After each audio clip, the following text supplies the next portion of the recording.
All right, everybody, welcome to the podcast. I have on the line Mike Kroetch. How are we doing today, Mike?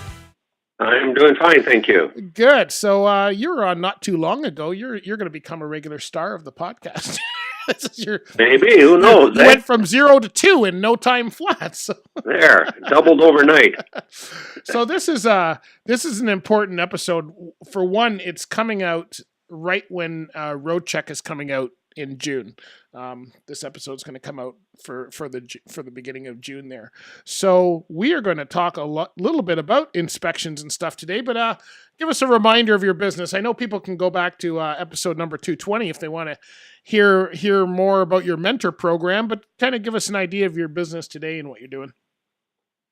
Well, today I'm up to doing safety and compliance for the industry, work with drivers, work with fleets as far as their safety and compliance, driver road tests, safety meetings, pretty much anything like that, audits. Right now I'm into a couple fleets that are renewing their insurance and having a little bit of difficulty, so I'm helping them put action plans together for that. So. Oh, good stuff. And we've got to give our common cause a little bit of a plug. We're both involved with Truck Convoy for Special Olympics, which I found out the other day when we were at the truck show together. So how long have you been involved with that? I've been involved with them for 5 years now. Okay. Well, it's a pretty worthy cause, and we've been on board for a couple of years now, and really enjoying it. And so, hopefully, we'll be able to give some good value back. So you came in with this article. You had seen an article that was published years ago about pre-trip inspections, and then you mentioned that you also have a scoring sheet for pre-trip over the years. So tell us what your findings are. What's our challenge? We're still having the same challenges with pre-trip inspections. And I had Bud Neller on, who used to be an MTO officer, and he's now started his own consulting business. He was on last year about this time and was saying the same thing, that when he got in, wheel-offs and brakes were the main problems in the industry. And that was, I don't know, a decade ago or more. And today, those are still some of the same problems we're having. So I think we're having some issues with the pre-trip inspections. But what did you find in some of the scores and stuff that you've set up? There doesn't seem to be one common denominator in it, but when you look at it, I guess the air brake aspect is one of the things that the drivers are missing on. Some of the drivers, they don't even have a clue. They might be entry-level drivers, experienced drivers.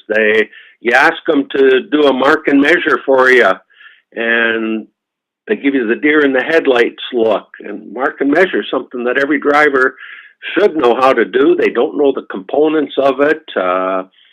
You ask them how long it takes air pressure to build up, and they don't have any answers for that.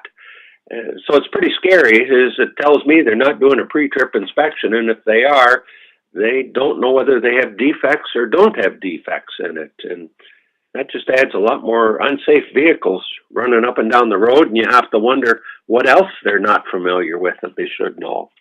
Yeah, that was the reason that you brought in your mentoring program, if I remember correctly, when we were talking about it, is that there's still some more training that needs to be done once we get past the training in a school as it's set out. Yeah, exactly. There's a transition. The school teaches how to get a driver's license, and when you go to drive test, they want you to do it in a specific order. If it's not done the way it shows in the book, they mark you as not doing it. So it's kind of help you transition and kind of work smarter, not harder type of thing, and get a pre-trip done properly, but in a timely manner. Yeah, do you find that, and you work with a lot of the fleets, do you find that the fleets are still having them mark and measure? I don't think anybody's doing that, period. I don't really think so. A lot of them have got the cheaters on them, or the tattletales, whatever you want to call them. Yep. But still, drivers, they don't understand what those are all about.